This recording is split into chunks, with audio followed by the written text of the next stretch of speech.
like in the access of that fan base? Because I don't think people, like, I didn't learn it until I think the sevens tournament, and then I remember talking to a person from Madagascar who was like, no, rugby is like our second or first biggest sport, and that's a massive opportunity. For that team. Now, well, that's another rules. It's always changing with world rugby. You don't know what's going on, and I think that's good. And so when the Olympics come around, you always get some 50-man players who want to go back. And we talked about the women's game, and we spoke about it over the weekend, and the commentators touched on it as well. And it was actually in a Brazilian game where they said mas foi um jogo extremamente leal dos dois lados. Ele dá tapinha, vai pra frente.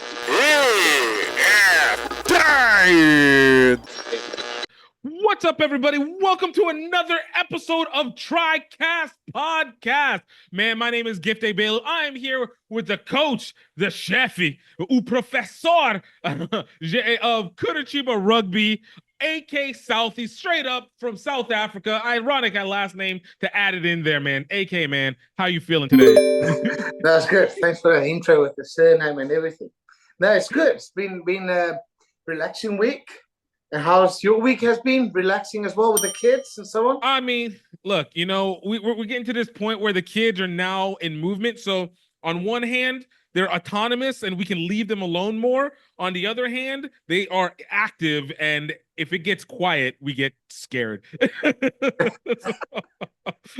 So feeling all the spectrums of the emotions, but you know, it's going well. You know, it's another good week. The beach is rains a little bit, then it gets hot. I can't complain. Well, we haven't had rain. It's strange to say in Curitiba. There's no rain. Really? It's brilliant. It's brilliant. It's overcast today. Yesterday and the day before was absolutely beautiful. Blue skies. Unbelievable. No rain. Normally it's chuva, but if you look at it now, it's lovely.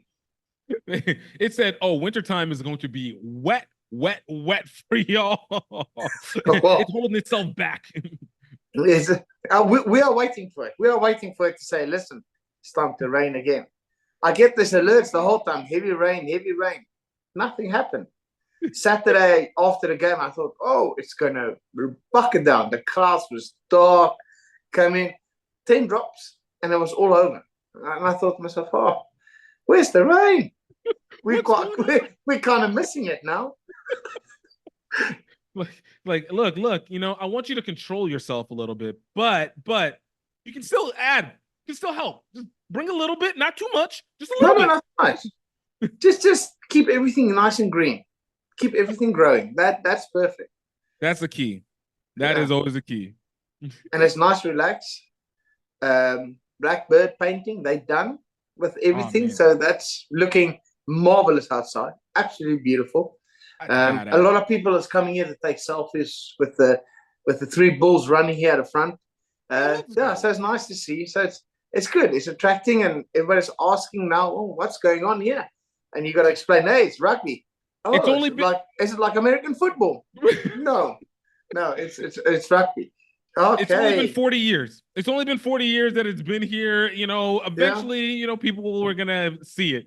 Yeah, eventually, it's gonna get there, and we're working hard on getting it there. So yeah, hopefully soon. Well, look, you know, with weeks like you guys had this week, I think it makes it a lot easier for people to now start to attach into it if we can be consistent on that great jump back. But I think before we get into what happened with Curitiba Rugby specifically, let's talk about what happened this weekend for Hong Kong Sevens. All right, the biggest Sevens tournament in the world, probably the one that you see the most celebrities, influencers, non-rugby people all go to it. AK, have you attended HK Sevens before? Man, that is a bucket list. That's a bucket list ever since I've seen my first sevens. It's a bucket list to go. And sevens, Hong Kong never disappoints. Absolutely never. They talk about Dubai, they talk about Cape Town, they talk about all the others. But Hong Kong is something special, isn't it? It is. Look, I know from one of my friends, he has consistently said, look, Gift, I'm going to get you out here in April. For some reason, April has always been like this weird block off month where I can't ever travel out. Every other month, travel. But the Hong Kong Sevens I haven't. But like you, it's a big bucket list because I've had too many people inviting me to be able to go to either HK Sevens or the Invitational itself. And it needs to be done. But Hong Kong is just the sacred place for sevens, isn't it? Yeah. That's where you saw the Fijians playing. That's where Serevi. I'm saying that's where Loma played when he was 18 or 19 or something like that. Ridiculously young. When he started coming onto the scene in, was it 94? That's it. That's sevens. That's where Christian Cullen started running everybody to pieces. That's where you saw some of the big names. I feel like that's a place where the rugby names get made, because if you can do it for Hong Kong Sevens, and especially because of the way that the crowd is, and I always, between Dubai Sevens and Hong Kong Sevens, I always feel like if you're able to show out in these moments, you have the highest chance of at least being able to push up. And I feel like US showed out. HK Sevens started to have that little run between 2014 and 2019.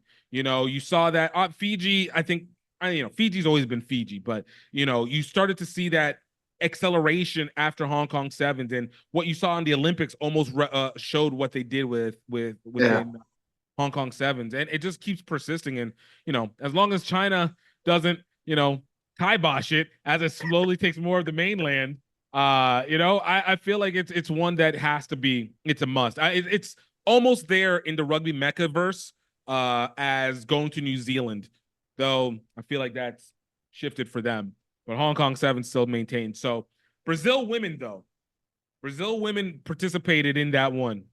And can you tell us a little bit how they did? Another brilliant performance by them. Understand?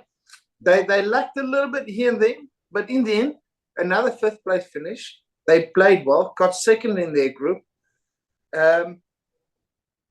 Man, it's nice to see those girls running around with smiles on their faces, and they're doing well. For you, what is it that's changed? Because that is a huge leap. Like, this year seems to be like this pinnacle, almost turning point year for them. Because last year, they were 11th, 12th, normal. And then this year you got an Australia win, which is massive. I don't care whatever the situation is with Australia.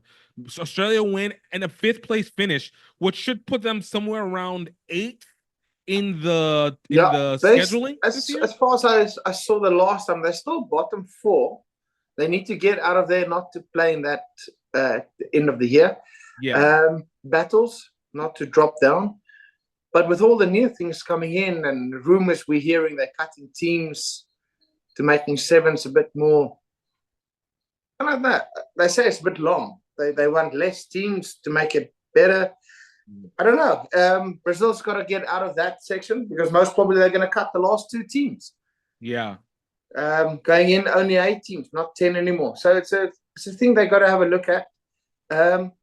And maybe it's good for the challenger as well, because the challenger as well, there's only 2 legs. Most probably they can make that over 4 legs as well, or 6. Yeah. Because it's good to have 2-tier teams playing as well.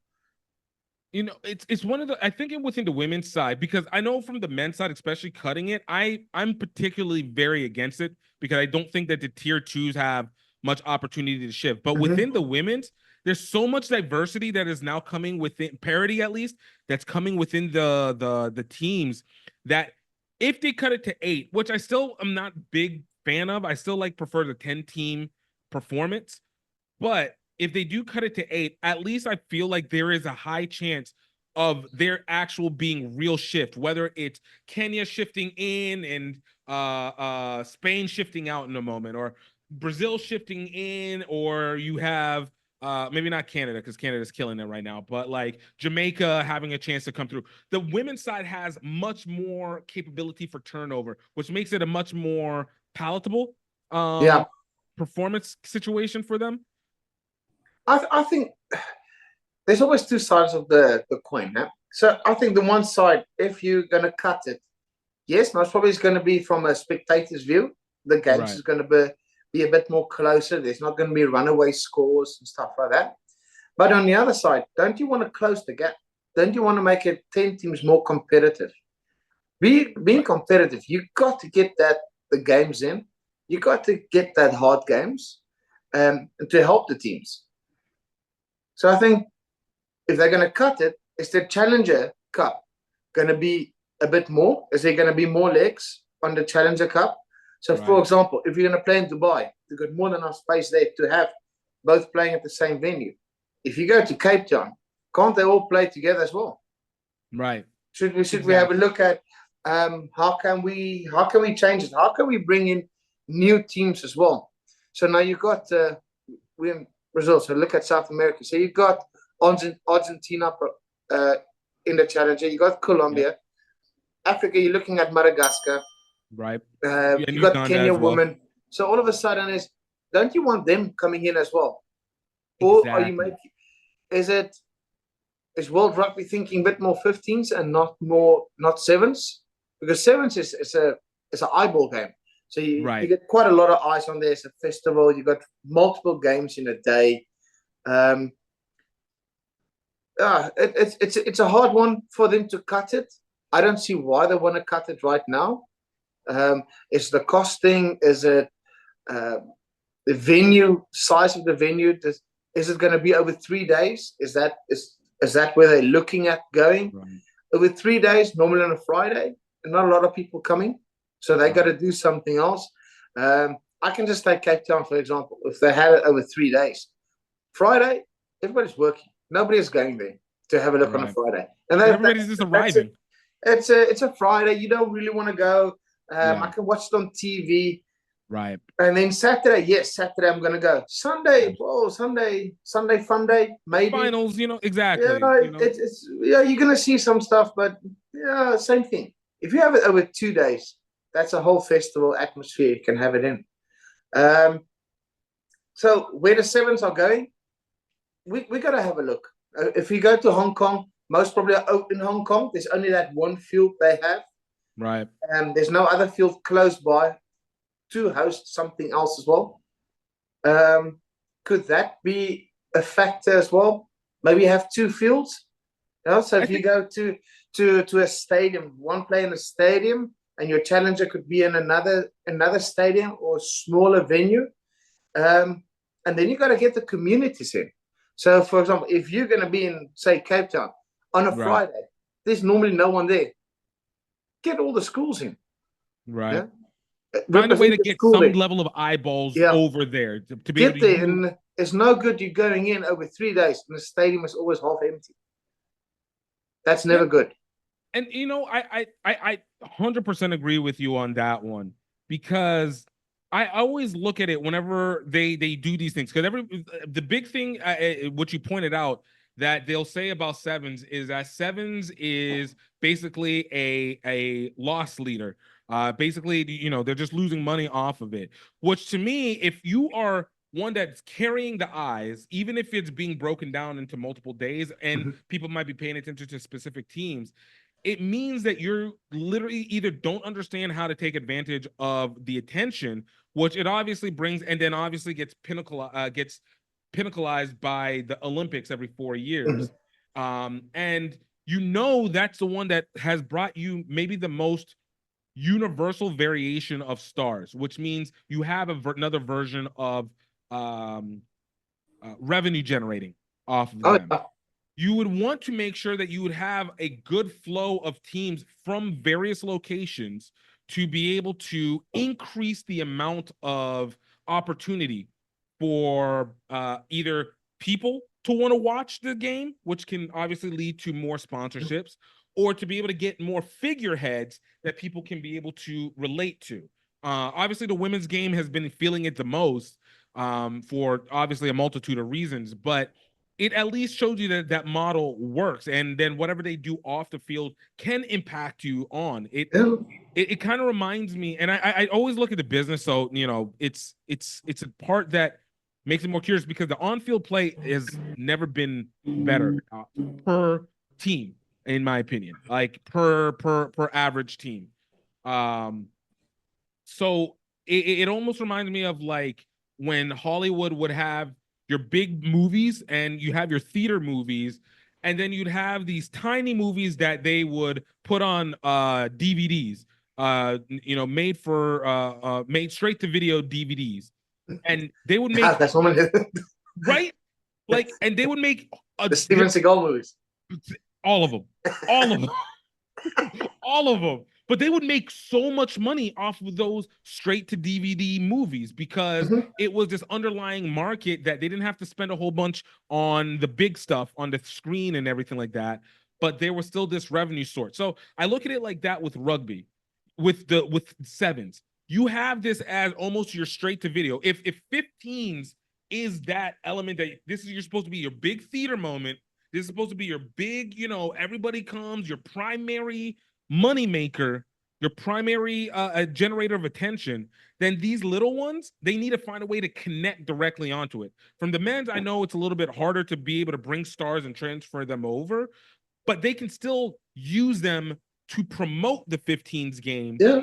If not, and hence make that revenue generation a little bit more sensical and make that value prop of more teams. Hey, we need 12 teams here because we need to get these regions. We need to make sure every region is getting a solid chance so that we can tap into that resource of that region each time, Because we got a smaller rugby countries to play there, like a Spain and a Portugal.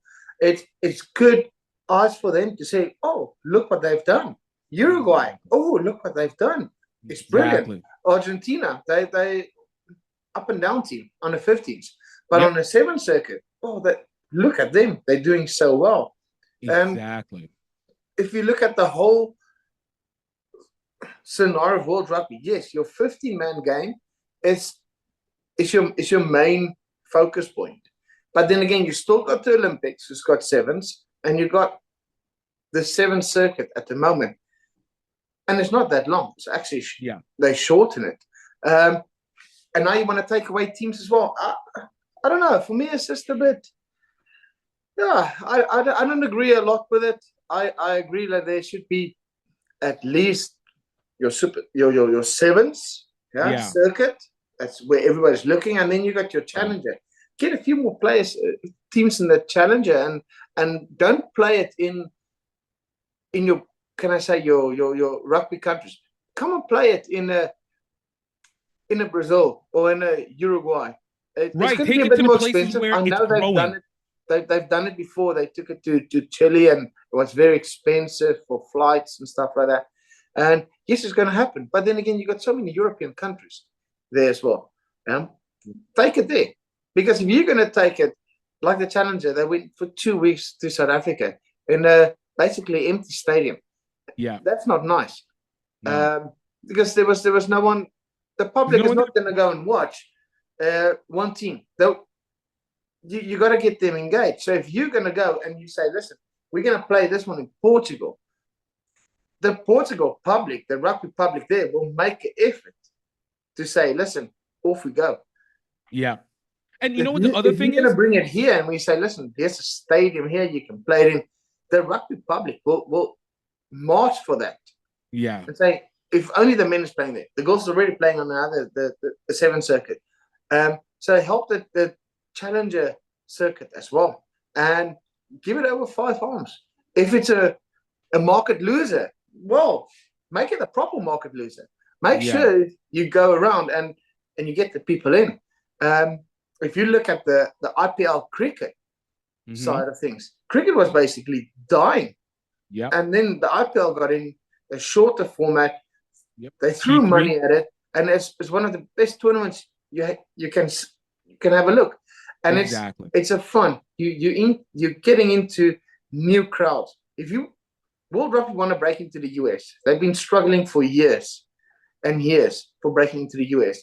The US wants to have a whole show with your game. Yeah, I've been there. I've been to a baseball game and a few things there. It's a show. You want people to come out and sing. You want people to do different stuff. Right. If you're going to go there and just watch a rugby match and you go home, look at our MRL. There's not a lot of people there. Right. They have, You're talking about 4,000 people, and yeah. honestly, it goes exactly to that. Like, I I would say that if you take something like the Challenger Cup, if you're not ready to put that level of performance and innovative marketing into the biggest game, all right, use the Challenger Cup as your test subject. You know, Yeah. where basically it's not obviously like semi-pro, but it better example, there's the kind of concept that happened with AAA baseball. So you have the major league, but in AAA, because of the fact that obviously it's smaller, doesn't have stars, the way that they have to bring people in is almost a guerrilla style kind of marketing. You have to be different, uniquely different. Mhm. With the Challengers Cup, you have these teams that are from various locations around the world, various countries around the world that are not necessarily major rugby countries, but they are major population epicenters, like China being a part of it, having maybe two teams between the Hong Kong China and then China team, India, if they ever get the chance to be in there. And then obviously you have the small ones like Germany. Germany's not small, but you have like a Germany, Belgium.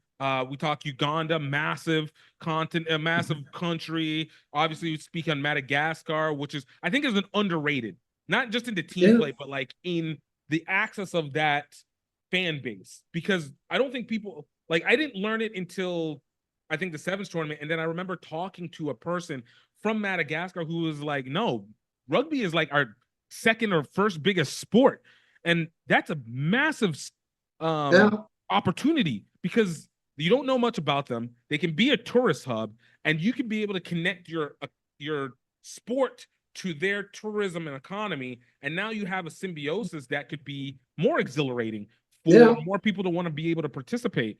So if you don't use that Challengers Cup to do things different, where you're not getting empty stadiums like it did in Cape Town or what happened in Canada last year, you're using it now to say, okay, let's just try something, and we get to now spotlight these teams that are unsung teams with a lot of potential.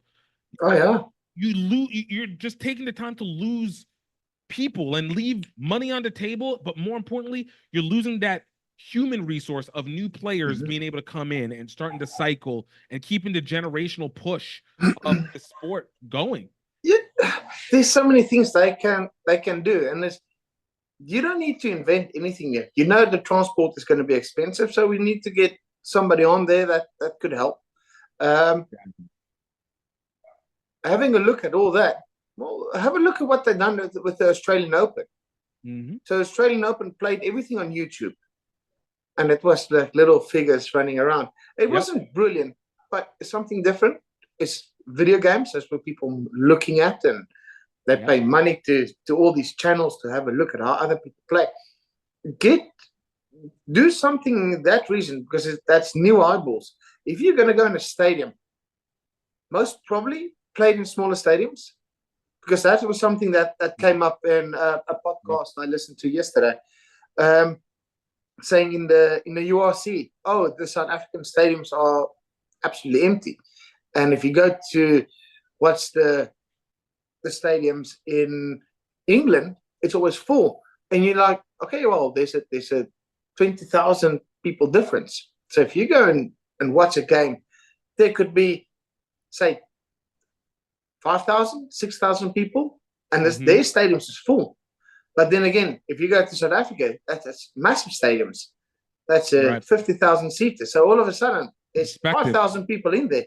It looks empty. So have a look at most probably making the stadium a bit smaller, and it will look full. And then again, you got something to play for. The players want to.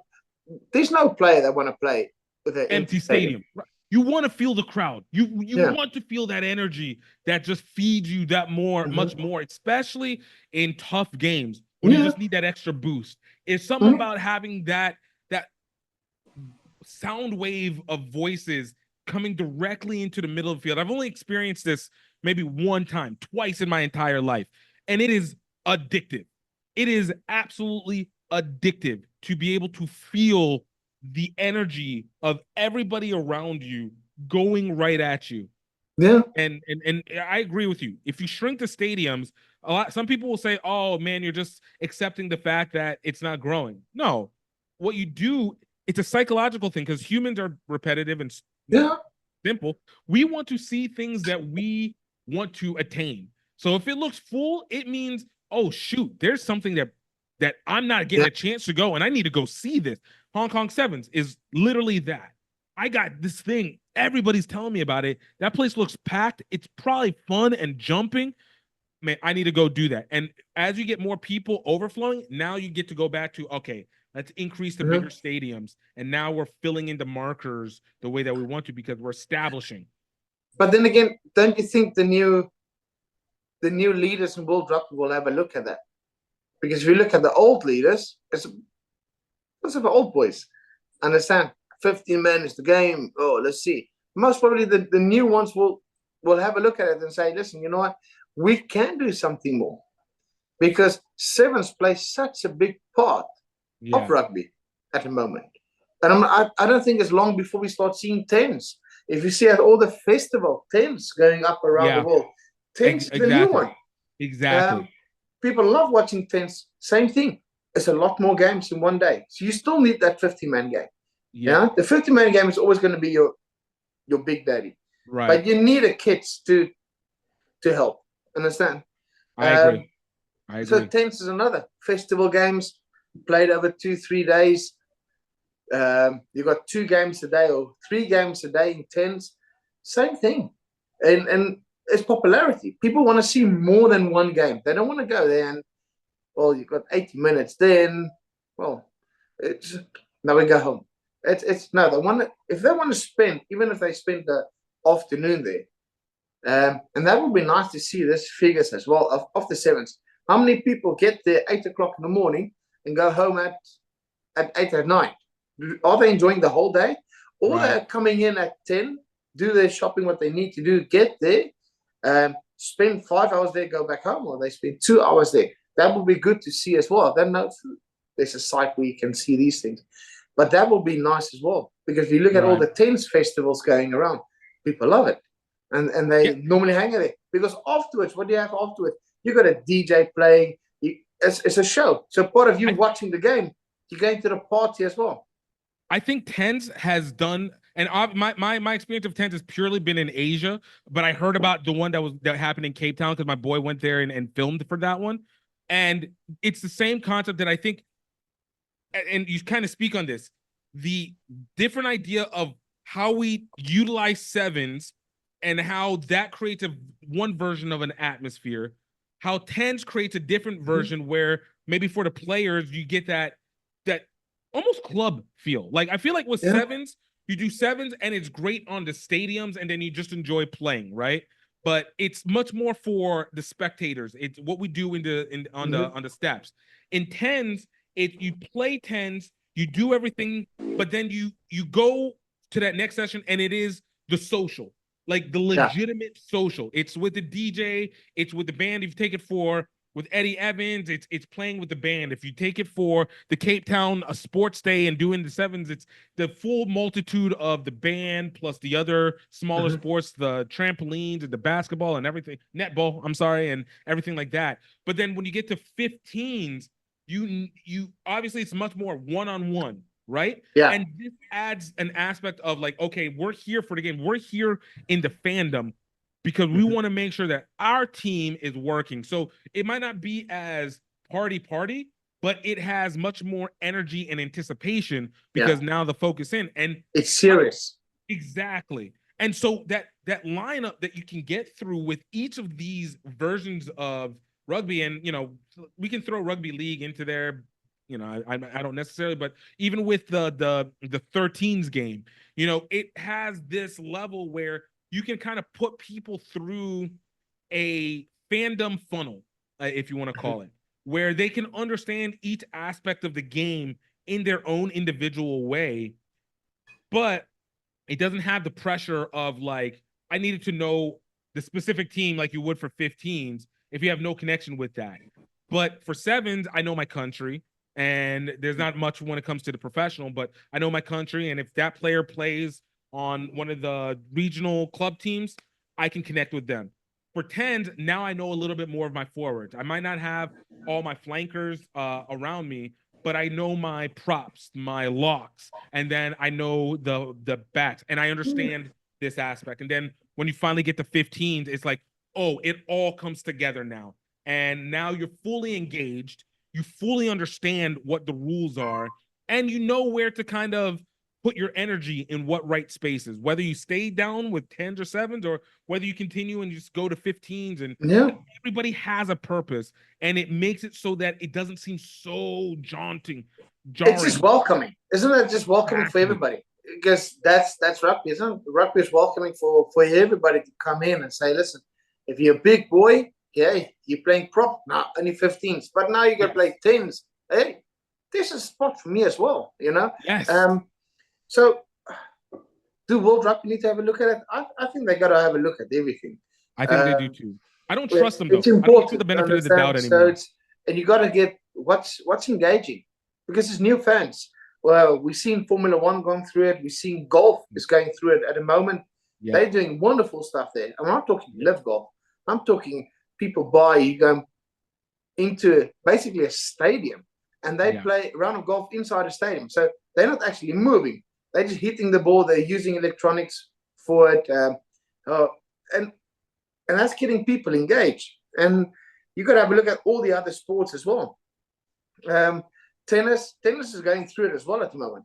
If you have a look, there's a lot of stars is gone. So you don't have the Federers, the Williams sisters. And all of a sudden, there's no one there. So now they got to create something else. Australian Open done something brilliant for that. And sometimes just stream it out. I know that's where the most of the money comes in and stuff like that. But if you just stream it out, more people is gonna watch it. Yes, availability is everything. If people don't know where to go for it, they're never gonna allow it to grow. You have to show it. It is the one reason why I believed that the purchase of the what's that channel called again that World Rugby owns now? Rugby Pass. Rugby Pass. That was the one thing that I thought they made a wise decision on, was if any games that are international or national games, if they don't have a major distributing broadcaster, they can be shown here, and you can utilize that platform to at least contain things around and make sure that they are available so people can actually grow with the sport and with their teams. Yeah, I think it's brilliant what they've done there. They've got a few, like Jim Hamilton is on there as well. Exactly. You got a podcast on there. So they're getting feed in there. So I think that's a good thing they have. And they took everything in-house. Even organizing the World Cups was all in-house. It's not outsourced anymore, which is a good thing for them, because no, you're not spending a lot of money now on somebody else organizing it. You can have it, and you can have your say of how things should happen. For the sevens, I think it's brilliant. Cutting teams, I don't think that's a good thing. I don't know. There's so many different things and different minds, and I think rather sitting there in Dublin and you guys making all the decisions, put it out there and see what do the people want to see. Yeah, and surely they've done exercises on it and studies and who's watching, who's not watching. Is the younger people watching it?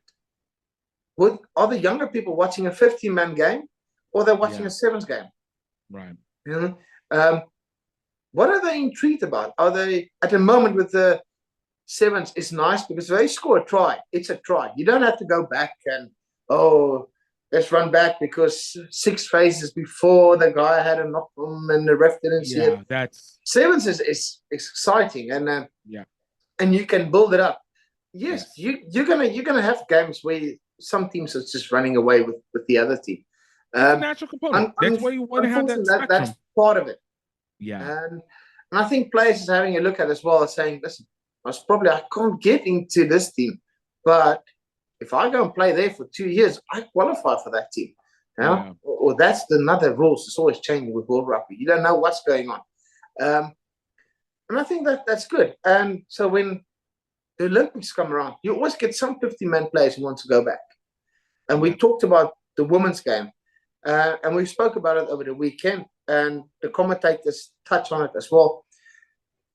And it was actually in a Brazilian game where they said that it was, is the level of sevens dipping down because of the World Cup coming in? And a lot of the sevens people or sevens players, they're leaving sevens to go and play 15s to make it to the World Cup squad. So is the sevens level coming down, or is other teams just getting a little bit better and your bigger teams is in transition? Yeah. And you think, well, that could be, because the sevens as well got a World Cup, and their World Cup is in 2 years' time. So yeah, there's a time when you're going to go through a transition. And because they made that comment, was in a Brazilian game, was just after the Brazil game, and we spoke about it here. And I think, yeah, well, everybody's going through a transition. You got to have a look. Australia's going through it. You got quite a few big stars left, and they're going to the 15-man game to see if they can make the squad for the World Cup. Because if you're a player, that's what you want to play. You want to play in the World Cup. You want to play in the Olympics. What's his name? My goodness, why am I forgetting his name? Biggest French rugby player, Dupont. Yeah. Who doesn't want to be Dupont, where I can be competitive in a Rugby World Cup, and I can possibly win an Olympics? It goes both ways. It goes absolutely both ways. And I love it. To be honest with you, I think that's the way that you make it grow better. Not everybody can do it. And that's exactly why those few big stars, if I want Ilona Mar to be able to be on that USA team ready for the Rugby World Cup in August. You know, I want Charlotte Caslick going from 7s to 15s with Joe Yap and be able to help that 15s team get a chance, because I watched it with Portia Woodman 4 times alone, going between 7s and 15s and dominating on all sorts. That's where legends are made. With the men's, I know it's a little bit more difficult because there's more into play, but at the same time, you still want that. Like, if you can get like 1 or 2 guys to just kind of switch over. But wouldn't it be nice if you got a 7s and you can get a Kirk Lawrence or a Cheslin Colby just to play a tournament? Just to play. Understand? Oh my God. There's some big names. Don't you want to see name the players? There's always some 50-man players you would like to see on a 7s team. James Lowe coming out of Ireland and being able to go play in both the 7s and the 15s. Wouldn't that would be brilliant? Understand? So yes, can we play around with it? Yeah, of course I can. Should it be? Well, there's no rule saying why not. The same thing, your rugby career is, as I say, it's a career until you finish. You don't know when you finish. You could play in this tournament, hurt yourself, and you never come back. Exactly. We've seen that multiple times. So it's a career.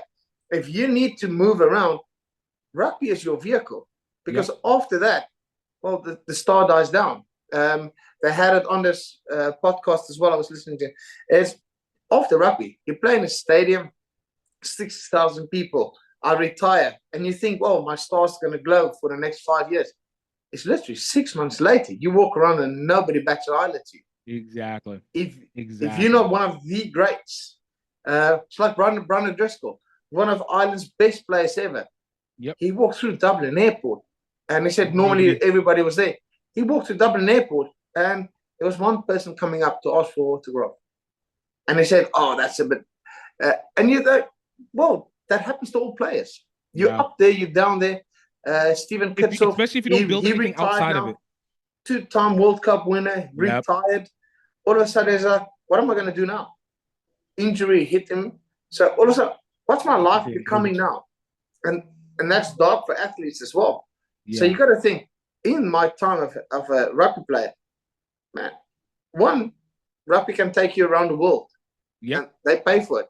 And your career, if you don't play in the World Cup, your name is not up there.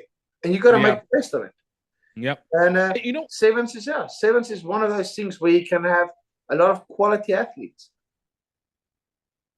And look, if you can get into the Olympics, like that is those biggest eyes, and again, can set you up for things. Like I truly do believe that it is sometimes often a travesty that rugby players in retirement who have played at the international level have as difficult a time of trying to find what that next move is, because you've essentially gone, as you said, around the world, especially sevens. You've gone around the world. So in essence, you've had the opportunity to be able to produce an audience in multiple regions and be able to at least set a stone in these areas where you can do it. Basketball does it all the time. This is why Kobe Bryant was so huge in a place like China, and LeBron's in a place like China, while also holding the US, while also holding these other areas, because when they would go do like maybe an exhibition game, you bring that attention to attention to them, and you try and elevate in that region. That's why, or even like whenever you're for college football, college American football, when a team plays a game outside of their home stadium, when they're out of conference, the only reason a team is going to go out into that area is because that is an area of recruitment for them. They want to be able to tap into the community and give an opportunity for that community to be able to support them. So I look in that, like I said, with the tournaments, every place that goes to, whether you're going to Dubai, whether you're going to Canada, the US, Hong Kong, Spain, Portugal, doesn't matter. That is a location where an audience should be being created around that player, especially if you're a starter and especially if you're a star. And when they don't get that done, I look at this at like a Perry Baker or a Carlin Isle for the US that, should have been monumentally bigger than they are in retirement, and for them to have to still kind of figure out what it is they are trying to do is a travesty, because you've shown in these regions that there's a recognition that you can have with them. So how are you tapping into it? But when you look, say it will it's a tough one. It's a tough one, and I think it's good for the stars and sevens. It's difficult to see that it's losing money. Yeah, it's very difficult to see because it's got such potential.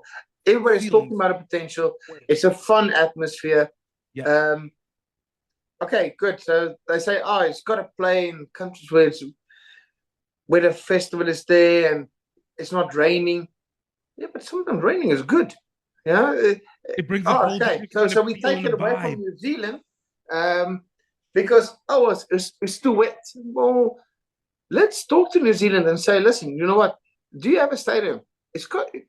It could be artificial as well. Does it have a closed roof? Will there be players there?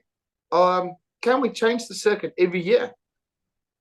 I know it's logistically difficult and stuff like that, but still, they got to look at all the different things and saying, listen, can we do it? Because what we need is full stadiums. It's got to stay a party atmosphere, because that's what the people like, dress up,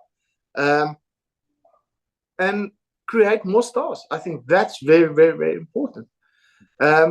Tens is a festival game. Could we do more with it? I think yes. Especially in countries where rugby is not that big. Do it. And your 50-man game is your serious one. That's the one everybody wants to play in and achieve and stuff like that. But it's good. Yeah, let's see. Yeah, we'll see. But speaking of the 15s men's game, let's kind of transfer over to the next one, because we can talk about this forever, honestly. The Cobras got a chance to play this weekend against Jacare out of Paraguay. I always forget how the names are. Can you give a little follow up on what the Cobras did this week? Yeah, no, I received a phone call, said I'm a bit harsh on them.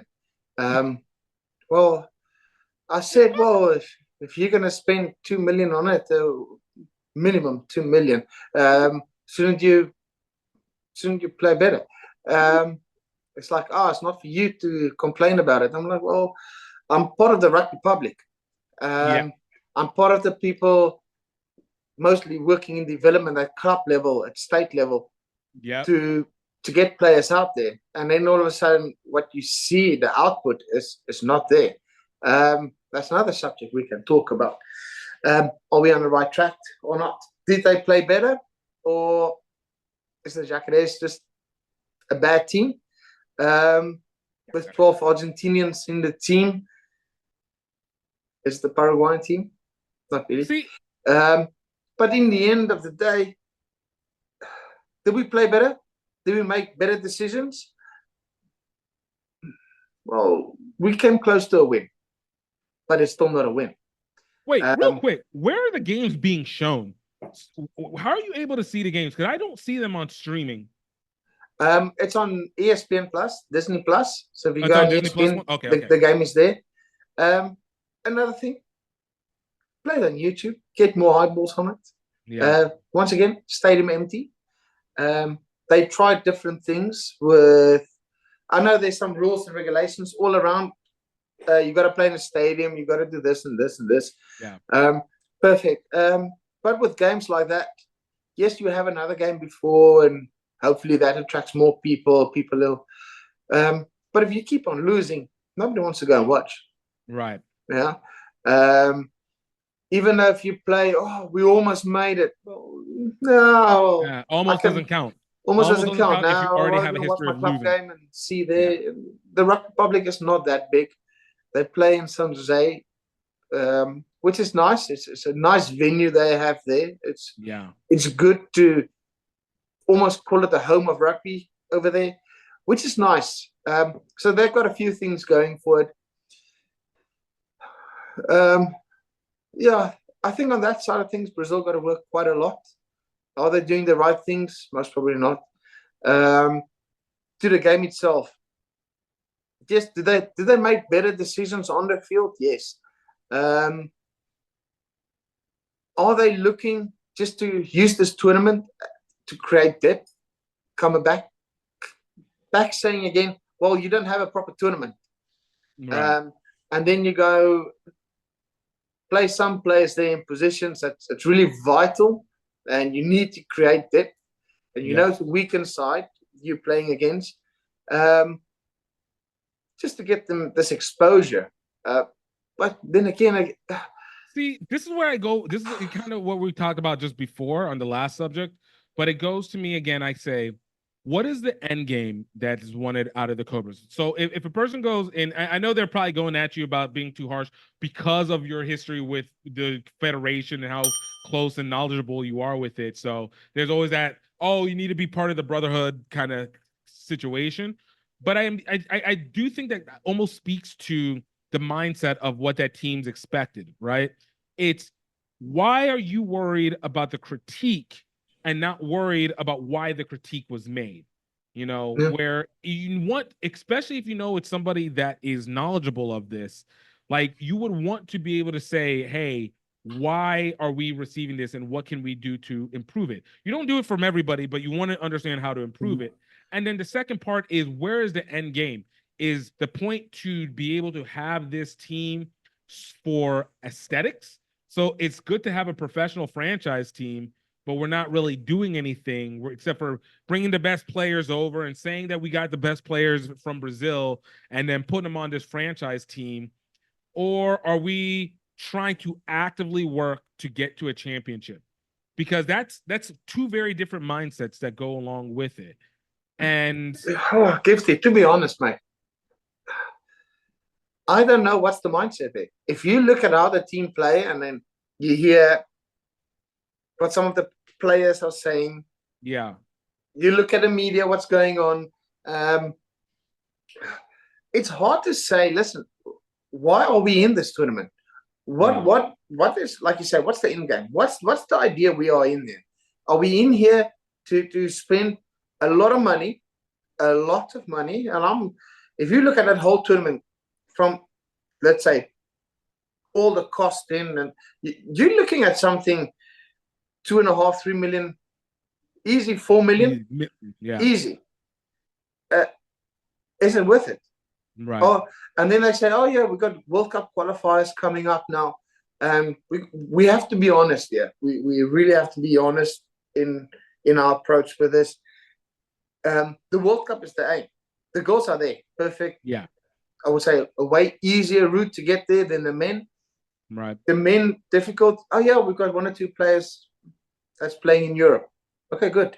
We're not coming into the system. Are we creating the right pathway for players to get in? Or is it like one of the coaches said, if only you played in São Paulo? Yeah, if you played in São Paulo, oh, you would have been in the team. And that doesn't make there doesn't make sense. Doesn't make sense. You know, where are we backing up to? Yeah. So all of a sudden it's like, oh, you spend so much money on that. Why don't you spend less? And let's create a better championship. And have a look at the whole thing. Because let's have a look at the Cobras team. They need depth. So if you look at scrum off, you got 2 scrum offs there. Hoche, that was a Curitiba player, went to São Paulo 10 years. He left. So there's a gap open. Now we need another one. They got the young boy in there, which the one from Argentina that you said. No, there's I think he plays for a team in São Paulo. Okay. Very light. I thought, really, there's somebody better, and we know there's somebody better. And like, why is this person not in the mix? And is it because he's too far away? Is it because? So we got to have a look at the whole thing and say, listen, you know what? Is this whole Cobras thing working? Yeah, it's a good idea. We in there. It's good. Listen, 2 sides of the coin again. It's good we are in there, but are we doing the right stuff? Right. Shouldn't we come back to our tournament and say it should be better? Right. Let's create our clubs in a better system, have a better tournament. If you look at the French team and you look at now we talk professional. Over here, it's not professional, it's amateur. So if you have a look, it's all that money you're spending there. Could we not help the clubs? And in your club system, you create a better tournament. So when the player goes and he plays for the Cobras, it's not that big step. Because all of a sudden you're seeing players, oh, this player, he played in Europe for quite a few years. Now comes here. He doesn't play for any club. He just goes in and plays for the Cobras. And you think, well, mate, you got 3 games in and you still look a bit rusty. What's going on? Is it the best? Is it the best? Should we, or are they using this tournament as a development tournament? And I think that's quite a lot of money you're wasting. You have to be thrown into. And it's not like rugby in Brazil is huge. It's a very small. Yeah. Say it's the size of your asshole over here. It's not big. Yeah. You don't have a lot of rugby public, so you need to engage them. You need to get them together. Yes. Understand? And it's doing that, you divide, and all of a sudden, the little people you've got here supporting, all of a sudden you're breaking that. Yeah. Once again, it comes down to communication. What's the idea? What's the plan behind everything? Like I said in the past as well, drop the egos, man. Drop the ego. Right. And come back. Like, at least if you're gonna have an ego, at least be winning and have an ego, not losing money and then also having an ego. Something has to break. Yeah. If you're coming in there, all that, man, you just lost. Yeah. And that's no good. And the rugby public they're quite engaging. You know what? If you're gonna say, listen, we open with you guys now. Let's do something great here. With the Cobras is playing these dates over here, and I know they're all playing in São Paulo. Got to do something more. You got to get the fans in. So, once again, is the stadium too big? Most probably. But you know what the thing, and this is, I love that you're saying this, because it's the same issue that I've had with the U.S. In essence, are you making rugby yours, or are you trying to make their rugby, make your rugby look like theirs? So in the essence of like trying to engage the fandom, I look at like a country like Kenya that, you know, we all are kind of surprised by how well they do in sevens because it's not a natural rugby country in our heads. But obviously they're always a formidable team. But the thing that makes Kenya so special is that it almost feels like they're in their own world whenever they're coming, whether it's the dancing, the chants, whatever it is. We kind of do the same thing with New Zealand, but because New Zealand has that epicenter feel of rugby, so we look at the haka and we're just like, oh, that's just rugby, even though we're talking about cultural insertion. With Brazil is one of those countries, and there's not very many countries that I think can do it very well. that and have a universal feel. It has a culture that is digestible for everybody, but super nationalistic capable for the rugby public in and of itself. That if you do things that feel Brazilian, bring some of the soccer culture into that rugby. I want to see the little bit of a dance a little bit, because before the game or right before the kickoff or something to that effect, where now the fans are now engaging. So even if you're losing, you're still winning, because they're like, hey, we might not be there yet on the field, but we are the coolest team that's on this field right now. There was a very close situation like this in the state of Oregon. University of Oregon football team is owned by the guy, it's not owned, but is funded by the guy who founded Nike. And before Oregon, in the past, Oregon it's a small team. It's a small university, doesn't really have very much. And recruit-wise is very limited. The guy who, the Nike founder said, I'm going to make a new jersey every year for this Oregon team. And this Oregon team is going to be the best dressed team in college football. And they kind of had this standard by every year. They would have these cool neon green and different variations of jerseys that they would have for free. And you would spotlight them for that. What essentially happened was, because of that jersey look and people just getting attracted by the aesthetics, they started bringing in more recruits that just were like, oh, I want to be cool. They revised their entire locker room, made it more appealing for people to connect with. They weren't winning anything significant initially. They were just bringing people because they were like, yo, do you want to be part of this vibe? And as time went on, they brought in better recruits, and they became from a bottom 30, bottom 40 team to being top 10s and being within the championship mix on a fairly yearly basis, you know? And that's why I feel Brazil has that same exact feel. You have the culture to do it. You literally can change the way that people act. I feel like it's the US, Brazil, Nigeria, Japan, China, and maybe the UK on a good day, but maybe more so France, have that like innate ability in the culture and to do it. South Africans as well. I'm not going to take, because Apiamo is massive, but it's that very specific cultural aspect that everybody digests, and they're already naturally gravitating to it. You just need to express it, and it can make up a little bit of that losing, where it's like, oh, people want to see us show out.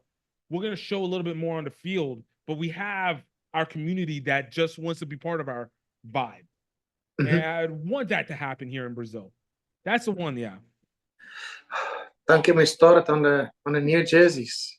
Listen, I do love the Cobras new. It's like a snake. Every year they change skin. Every year it's a new jersey, a new jersey.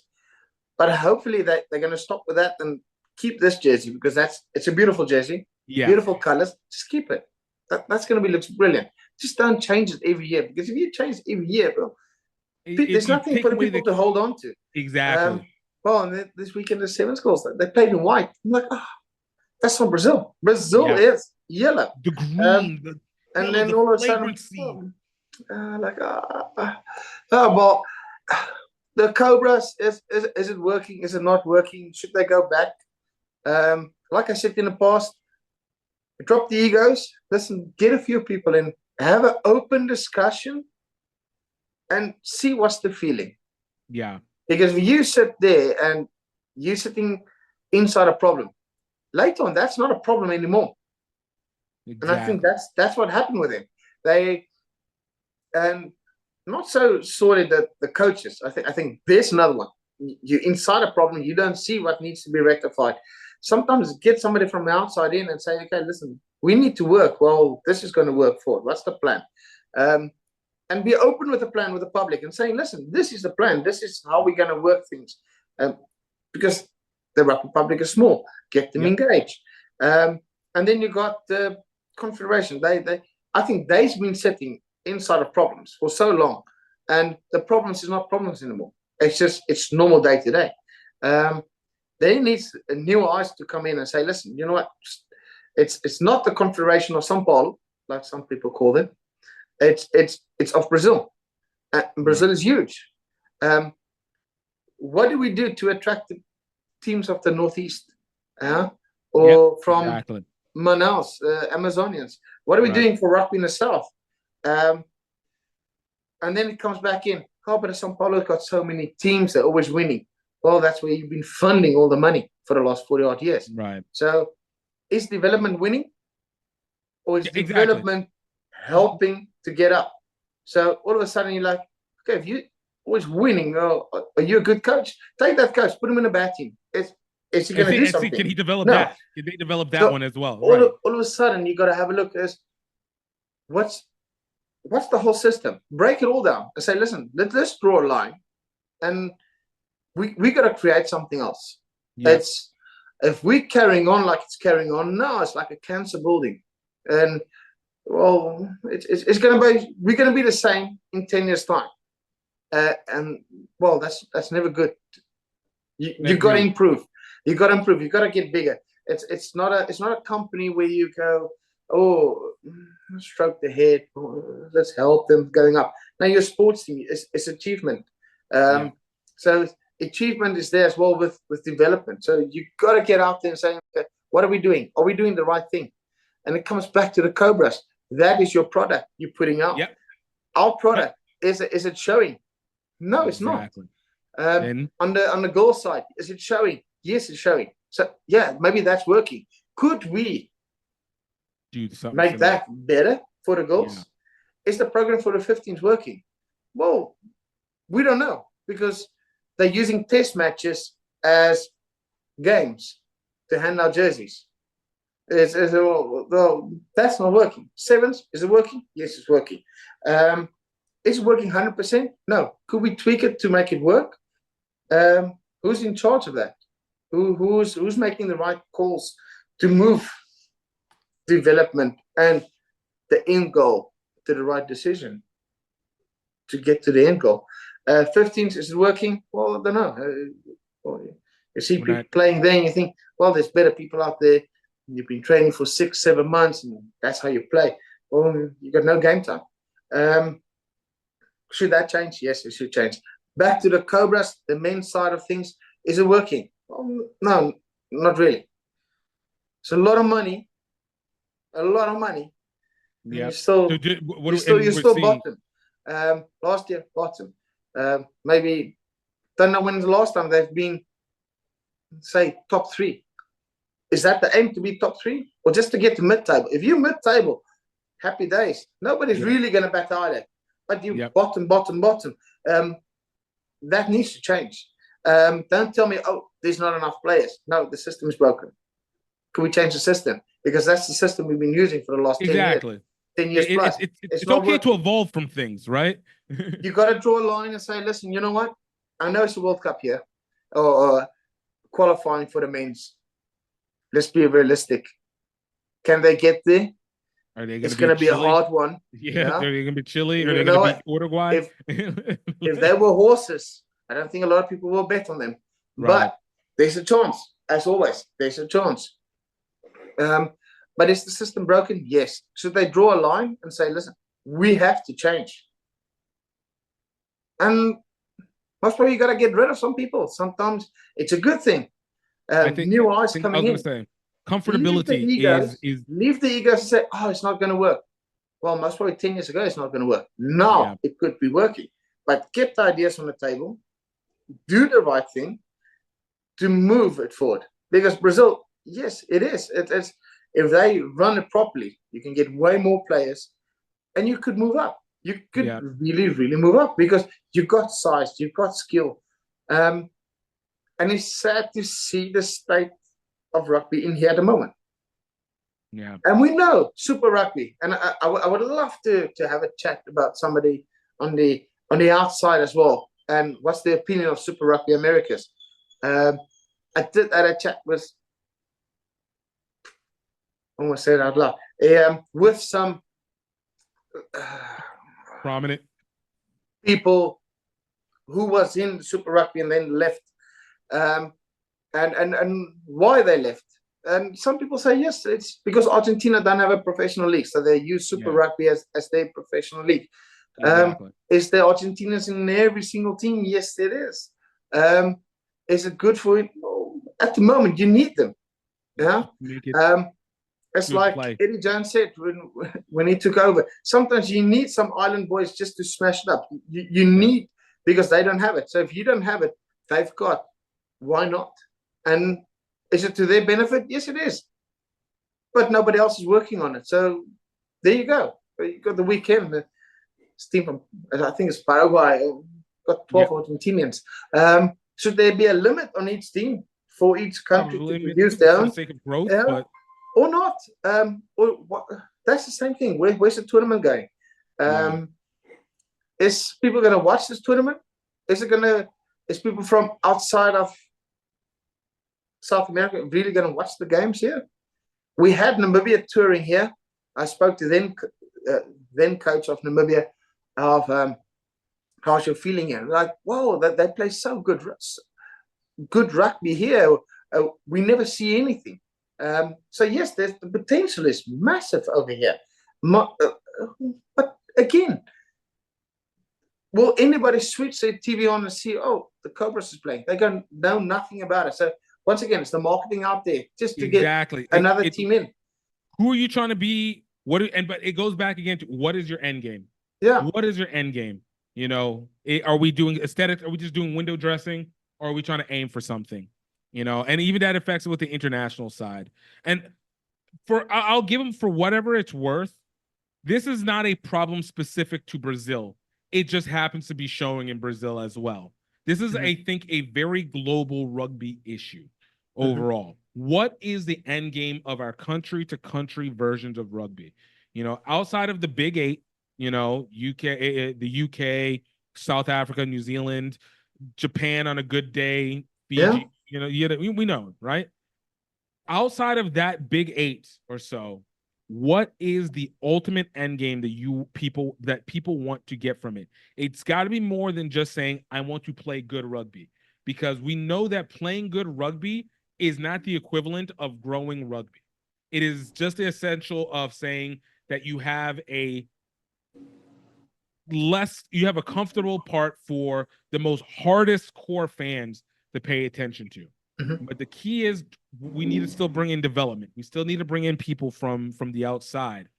And as a result of that, what is it that you are doing that can also interest them? And the key, and you said it best, you're not reinventing the wheel. You don't have to do anything. You don't even have to make a new playbook. The blueprint has been there. It's there whether you're using you used cricket as an example with the T23, or you know what you see from the U.S. out of the early days of college football, or with baseball, or what you see even Brazil in pre-Olympics and the World Cup series of their area. The blueprint is right there to engage the audience. Once you've engaged the audience, I can almost promise you consistently the rugby will improve in and of itself. Not simply because you added new players in, but the expectations and standards of those players increase. Because now I'm not representing me, I'm representing the sound of everybody cheering us on. And I want that to keep continuing. Like I said, it is intoxicating to be able to have that going on at the same time in your favor. You know, it's just... well, they got to get back to the table and see if it's working or not. The moment it's not working, as they haven't been working for a while. It's not good having a look and then they show the coach's box and you see a couple laughing there and you're like, oh, man, it's a lot of money being wasted. I think a lot of money being wasted on other stuff we could have done. Same thing, waste a lot of money there. Couldn't we put a bit more effort into the men's sevens? Yes. And try to get them to the circuit, because that's going to be eyeballs again. How much better would it be if you have both sides being able to get into that sevens tournament and be able to I don't think that takes any rocket science. Anybody that's going to tell you, hey, maybe give it a try. Are you going to lose anything? No, you're going to be bottom. in any case. Yeah, you got to but to start send somewhere. a team like we said the last time to Cape Town to play the Challenger, they haven't really got a good preparation. It's been a long 2 weeks. If you're not winning anything, and you can later on see, oh, I don't want to be anymore. Exactly. It's a tough one. Well, do they play sevens men's in Brazil? In the past, it was a big thing. Now, I think you're lucky if you have one tournament. I feel like in the past, it was simply because of that financial incentive to get to that 2016 and not show embarrassment in the 2016 Olympics. Then after that, people didn't think the value was there, but you saw it with the women's, and again, value proposition. You call it, it's value proposition. And I'm saying, get back, put the egos to the side. Put the egos to the side and who you are, your title and all that, because it's broken. And well, some people most probably got to put up their hand and say, I've been here long enough now. It's time to move on. Or you got to get a new broom in there, and it's got to be a new broom. And saying, listen, nothing is working here. And clean up. You need a you need a Trump to come in and say, listen, I've got Elon next to me here. He's going to clean up. Where's all the money going? Let's have a look. Wow. And put everything out there and say, listen, this is the plan forward. Getting in. Yeah. People are going to protest. They're going to burn your Tesla. But in the end, you save trillions. Yeah. That's probably a wrong example. Well, in hypothetical. A new broom should come in with other eyes. Yeah. You do need fresh blood. Fresh blood is necessary. Fresh blood. One that's not 85 years old. This, out with the old, in with the new. This is the plan. Thank you very much. And off we go. Involve everybody. Make sure, well, what's everybody, first of all, just get in charge. What are we, the Confederation, responsible for? Right. And get it out to the public and say, this is what we are responsible for. This is what we do. Yeah. Federations, this is what you do. Clubs, this is what you do. That plays Super 12. Yeah. And then clubs who plays in the second division, this is what you should do. Yeah. Understand? Create that pathway of getting players to the top. Yeah. Good quality players. Doesn't matter where they live in Brazil. Because I'm not going to give up my work, go in São Paulo and I never play. Exactly. Is that the right thing to do? No. Are you creating a good atmosphere? No. Well, why are you doing it? If you ask those questions and you ask it, and I'm 100% sure if you ask it to the people who's there now, their answer is going to be, this is the correct thing to do. Right. Because, well, it's my job at the moment. But couldn't we change it? Couldn't we say, listen, you know what?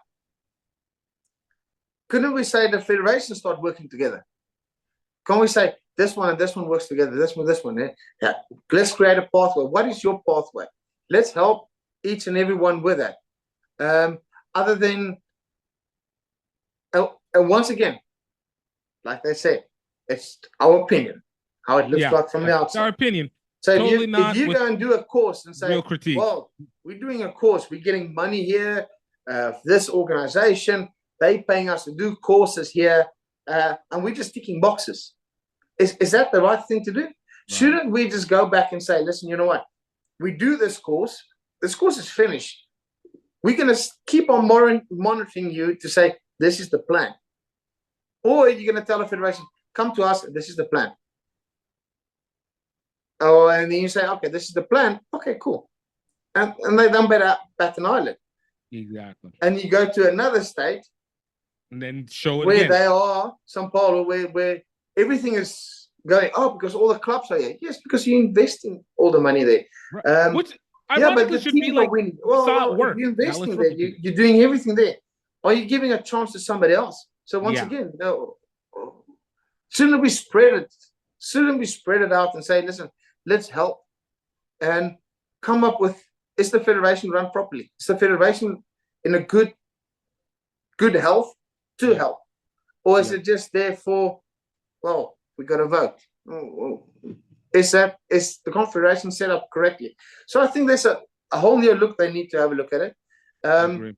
Once again, don't need to reinvent anything. Have a look. Yeah. Other countries have done it, and they came out way better on the other side. Yep. So I went to have a look and say, listen, what we're doing now is not working. Let's change it. Not so long ago, there's some confederations done it, and you can actually see it's working. Yeah. Is it just because they got a new coach in?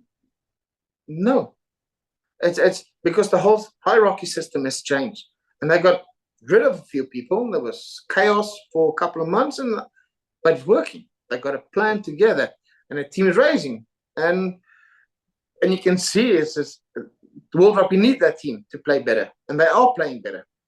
Mm-hmm. So it's should they change it? Yes, they should. Will they change it? That's where I got my doubts. Once again, if it was horses, nobody will bet on it. Well, you know, it's true. But speaking of changes, for whatever it's worth, man, let's look at Curitiba Rugby, because you guys changed your fate from 1 week to the next week right afterwards, going from a very, very disappointing loss to a very, very significant win, where you guys continue to move on into the state rounds. Don't really understand how these rounds and tournaments work. So, you know, we'll start off with how did it feel to have at least seen the flip over and the participation with the Curitiba Rugby men during the practices to what happened into the game this past weekend? So what we've done in the state championship, because we got quite a few small teams, we created. Okay, so we are Curitiba, so we are capital, as I can say. We are here, and then the inside of Paraná, we split them in two. So we created two franchises. The one Vermelho started by Will ages ago, and he done some wonderful work in that part of Paraná, and I think he's got a club in São Paulo as well. He done magnificent, and what they have achieved, Vermelho, perfect. Understand? I'm extremely happy for them. I think it's about 5 years, 8 years in the making, and they're reaping the rewards. Brilliant. Yeah. Then this weekend we had Paraná Barbarians. They're more from the south, Toledo, Cascavel, Foz. What we are doing here, yes, same thing, transition. We I won't say I cut a few players or anything like that. We just welcoming everybody back. We got a new outlook on things. Things were not looking good on the player front. So we just, and the loss was good. So all of a sudden, everybody felt hurt. So if everybody feel hurt, it's like a car crash. You go through a car crash now, I'm going to change my life. Right. It happened. It's good. It happened. We left out. We've been honest. Left out all the problems, why and stuff like that, and we're changing it. We played against Paraná Barbarians. It was a big score. Understand? But then again, we leaked twice. Second half, we should not be leaking. Right. And we had honest discussions of it. Well, a win is a win. We're going to take that win. It's not close to how we want to play or how we should be playing. And it's a nice thing. So we come back. Last night was a good training session again. A lot more people at the practice field. So that's picking up here. A lot of hard work is going into the club to work. And it's helping. So all of a sudden it's helping. And the main thing is we got to stay honest with one another. So that's what we're talking the whole time. Are you honest? Don't say well done if it's not a well done. Yeah. Do we need to raise our level? Yes, we need to raise our level. So everybody's accountable for that. Yeah? In the past, it was a bit more, you haven't done this. Oh, don't talk about him. Talk about yourself first. Right. So we've gone through that. Are we happy? Yes, we're happy. Another win. A win is always good. Good to have. In the state championship, you play at home, you play away. So our next game will be away to Paraná Barbarians in Cascavel. So that's a nice trip down there as well. We come back and then we go and play Vermelho in Maringá. So and that's the end of the championship. So it's a gotcha. You don't have many games but you got a better quality games. Yeah. Especially at least it being representative within the Paraná state, even though Paraná is massive, but at least you have that consistency. So, whenever, reviewing the games, obviously trying to reset the scores and make sure that they're a little bit more digestible for review. Obviously in both games, second half, Curitiba runs away with the score. You're talking about what was it? Between the two games, 40 something to 17, just runaway score in the first half. And then you get to that second half, and as you call it, it's like leaking runs. And it's not leaking small runs. They're breakaway long tries. What is it that you think is happening with the players that it's almost like it's one break and then it's all second half. Second half, the last, so all of a sudden we're having a look. So I had a look in this. Could it be the substitution? We need to change substitution later, so we got more fresh feet, and fitness always plays a role. Or it's just down to the system. So we had a look, we had a chat, and it's literally as I'm lazy, and that's what we said. It's lazy, a bad habit. If you look at against Gift Egbelu, we leaked tries as well. The last 20 minutes, they scored all their tries and the winning try. Yeah, and the winning try went from their own try line. Yeah. So when they were 95-meter run, almost inside the in goal area, and got a penalty because we've done something silly. Once again, it's a silly mistake. Why you done it? No need to it, because the time was up. So why make a silly mistake like that? Penalty, and lost the focus. And all of a sudden you lose that focus. Go run. And that's it. Unfortunately, that's the thing. Is it the system? Is the fitness? It's just focus. Right. That's the thing. It's always, because I know there's always that feeling, especially whenever you're leading at halftime. Whenever it's like, okay, we got this in the bag. Like I'm not even worried about it. And then that's obviously whenever mistakes get made the most. Yeah. But as it goes into the state tournament, as you guys take this 2-week break up until April 26th is the next game, how much work do you think how much work do you have planned to be able to make sure that people don't start taking their foot off the gas on these gigantic leads? Because there's no doubt the talent is there. There's no doubt the ability is there. But as you just said, it's mental. If we look, we scored quite a lot of tries first half, but did we manage the game? We didn't really manage the game. Did we play in the parts of the field where there was space? No, we didn't. So then it comes on. We create pressure, and then we go make a mistake, and they come back. And then we do it again, and they create pressure, and we make a mistake again. So I never felt we were in control of the game in the first half, even though we scored tries. And that's how I spoke to them yesterday as well, is even though we scored tries, doesn't mean you're managing your game properly. We took a few video clips, and we showed them. There's some things we need to get better at. It's all we're going to say, listen, our defense system, did we run the same defense, or we get a bit tired? We ahead, and then we let the team breathe, and they came back. Right. And yes, we got some. If you are 40, I think 43-0 up, put the bench on. Yeah, right. Of course. The aim is for them not to score a try. The aim is for them not to come in our 22. Did we succeed with that, or did the players go on to a mindset? Oh, it's an easy game, the bench, and then we made a few mistakes. Mistakes is going to happen. You're going to leak tries, but what we're aiming at is using the Paraná competition for our Super 12, because the Super 12 is our main competition. So that's what I was about to ask. We got to come up there, and we got to be. The aim is to get to the second round, because for the last couple of years first round and we go into the, as I call it, the Milor Bostas. So we're playing we're the better shit ones, and we're not. The aim should be in the first round. We should go past there. That's the aim.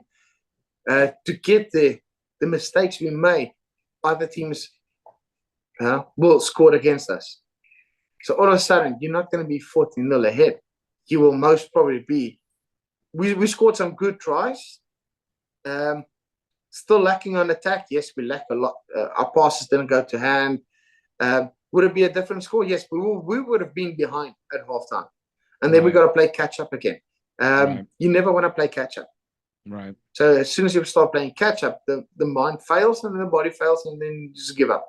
So you got to be in charge of it. So that's the aim, to get ready for that first game of Super 12 to demonstrate. Listen, we are here to have a good tournament, because our tournaments in the past 2 years that I've been watching them, I haven't been there. We didn't compete well. What would it mean to be able to get to the championship in Super 12? Well, to get there, we need to be a bit more clinical on our attack. Let's talk attack first. We need to be, our passes got to go hand to hand a bit quicker. Yeah. We got to make the right decision. So that's what we're working on in training. Scrumming wise, our set piece should be solid. Right. We struggle with line out. The line out is basically a communication. And you got to know your calls. If you don't know your calls and you don't know what you're going to do, and nobody kind of tells the hooker who's going to throw the ball in where the ball is going to be, it's like hunting for Easter eggs. You're never going to. It's not going to work. So we're working on that, because I think that's where a lot of teams we played Jackery last year. We knew we didn't have a good lineup, so it's going to be quick ball. That's what we're going to do. And they came here and they played, and they just kicked the ball out. And they know it doesn't matter if it's our ball or their ball. They got a good chance of getting it. So we need to rectify that. Our set piece got to be solid. On the defense, we got rules, and you got to stick to that rules. If you don't do your work on that, or somebody else got to work double, and all of a sudden you're leaking gaps. So you never want the guy to step you on the inside. He can step me on the outside. That's okay. But if you're going to step me on the inside, God damn it, and there's no one there, then it becomes, is it because the players don't know? Is it because bad habits? Or is it just laziness on the field? Because the ball has gone past me, am I still going to run? So for the Super 12, you got to push yourself a little bit to make sure they can't step you in on the inside. And that's what we're working on. So for the Super 12 coming, I think we should be in good shape, especially in that first round. We already said home games. Home games is win games. That should be guaranteed. We do not lose at home. Because my first stint here, home ground was, if you win here, God, you played a proper game. Do we have the same type of player? No, we didn't. We had real guys that would put their body on the line. Now you don't have the same type of player, so you got to adjust. Right. But then again, Curitiba we've got some fundamentals that's in our DNA of Curitiba, and we got to go back to that and say, okay, this works and that doesn't work. Throwing the ball around, yes, that can work, but first thing first, Curitiba is a defensive team, and we got to sort it out. Right. I think that makes a lot of sense. Because I was gonna say, at minimum, you always at least know, even if the team is maybe not as relentless in terms of its viciousness to be able to overwhelm a team defensively, you at least know there's the ability to overwhelm a team with points. Again, not necessarily managing the game, but it's still an aspect to be able to have. So if there is a chance to create and revitalize how to set that bend but don't break defense. So, okay, you get a player, get your opponent, they might get 5 or 10 meters on their initial run, but they're not getting more than that. And if you can get that no further than the 22, or at worst near the 5, well, you can force a turnover if you can slow that person down. But if you get the breakaways, not only does it take away, obviously, the morale of being able to have a defense that can stop, but it makes players more tired because you're now returning the ball back to the team again and just giving an opportunity to just slowly crack that. So it's just reteaching, hey, be in your position, be in that place where your one player isn't a one-on-one with a breakaway. It should be a one, and then should either have the fullback in the wing ready to cross down over the top on the inside, or not fullback in the wing. So if it's in the inside, the fullback should be able to come down, or if it's taking it to the outside, it should be you in the wing, or the wing in the center, or whoever's on the outside in that over the top wing to be able to crash down there. So it's just at least maintained and better chance of turnover. There's a few things we need to look at. If you look at 2 games, you scored over 40 points in each game. So something is working. Yeah, so that's a positive side, but you got to take the positive with the negative. Exactly. Always. And it's, once again, it's a team. It's not a company, so there's no person specific. It just works. It's a function. This is our level. We need to get there, and that's what we're aiming for. So that's the goal of the leadership group, and that's what we put everybody to that goal. To say, listen, you are responsible to get there. That pass was not good enough. Let's say what you need to do. Don't say, I passed the ball low again. No, rather say, listen, I got to get the ball into his hands. And let's work on that side of stuff. And I think the next game will be better. It's a away game, so normally it's a 10-hour drive with the bus again, leaving here Friday night at 12, getting there.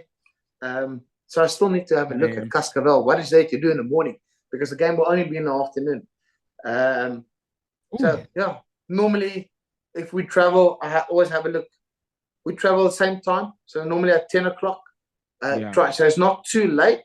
It's not too early as well. So you got some time with the family to do your stuff, and then come here, jump on a bus so we can sleep on a bus. Pepper Tour is always good with us with buses. They look after us quite well. Then we travel down, reach our destination, then we go and have a look. Okay, normally I will have a look beforehand. What is there to do in the morning? Because what we normally do is you take the bus, you go to the field, you just hang there, have lunch, start playing the game, come back. I'm like, well, most probably there's more stuff to see. So we're going Cascavel. The game, as I understand, will be in the afternoon. And then we have a look. Okay, what is there to do in the morning? Isn't there a museum? Isn't there a park or something we can have a look, or something different? So we see a bit more in our travel as well, where we're going there. Or if we see, listen, on our way to Cascavel, there's something nice we can actually stop at. Well, then we stop there. We get to Cascavel, we change, we do our thing, come back. Because you don't want a wasted day as well. You're right. And you know what? And also it's good mentally, because it takes people off from the pressure of overly focusing or getting too away from it. And it's just like, yo, we give it, let's go see some sights a little bit to push the time a little bit. And then when you get to the game, you're coming in relaxed. You're coming in calm-minded. And that plays so much differently in how people think, because it's that freak out moment. There's always that moment that you have when you step onto the field initially, and it's just like, okay, what am I supposed to do? Okay, I'm gonna do this. I gotta do. It's like no. That's to create the guide for you. Just play your game, and you'll be good. Just play. And it's gonna be hot. If you go there, you know it's gonna be boiling hot. Oh man, let me take my focus off of the massive sweating that I'm about to do. I just know. Listen, if I go there, I'm like, oh god. Okay, sunscreen will help, but man, I'm gonna sweat. I understand. It's like, in my ear it's going to be full of sweat. My legs are sweat. And it's a hot place. Understand? Beautiful down there. Huh? It's beautiful. It's a nice trip down there. It's long. It's far. And get back on the pitch, man. And then we get to get out there. It's part of the fun in Brazil. The bus travel. And honest to God, it's like 80. It's at least 65% of the reason I believe in playing rugby. Just to be able to get to know the area. I remember when I told my wife last year when I came out to play before the babies came, it was like, look, I need to understand Brazil more. Rugby is the best way for me to be able to go. And for whatever it's worth, I got that one little aspect of understanding Londrina, and then obviously the place that we were. Toledo. Never would have even been there if I can't even, wouldn't have been inside our mind without the sport. But got to see it. I was like, this place is kind of chill. It's a nice little farm area. It's just it's quite rural. It's lovely. It's different. It's way different from the city here. You go there. It's lovely. Understand? And then you get there with 27, almost 30 people.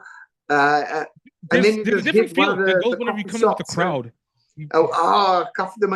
Everybody walks in there and like, whoa, what's all this rugby going on? Exactly. And then you fill up the whole place, and the guy normally comes on a Saturday morning for his coffee, and he's like, who is this people? Now we're here to play a game. Oh yeah, who are you? And we start chatting, and it's normally friendly people, and they love a chat. So yeah, Cascavel, haven't been there. Or yes, I've been there ages ago. Now going back there, so let's see. No, still got to see what's there to do in Cascavel. But normally I phone up the guys beforehand and say, listen, what's there to do in the morning? And that's some nice things. So see. Yeah. Hey, look, I have all the greatest expectations, man. You guys are going to be fine. You guys are going to be fine. And the games leading up has been helping to be able to break down the rust as well, too. So it adds a big time to it. But, you know, lastly, as we go into this, I guess lastly, we just got Brazil perspective. Yeah. Do we have anything that we need to really add? I don't think there's really much to add. I think we've kind of placed it into it. All done, well, look, all done. Lunchtime. Is there anything lastly that you want people to know that we're going to end up clipping in some way, shape, or form that they need to know as they go into this next couple weeks, and we're entering into April? You know, we're in the second quarter of the year. You know, it's a different feel. What's expected for this month? Man, this month. So just going through the calendar in my head here. We got on the 12th, we playing Curitiba against Urutau. It's the two teams in Curitiba, where we're gonna play. We're gonna play a match. Everybody's welcome.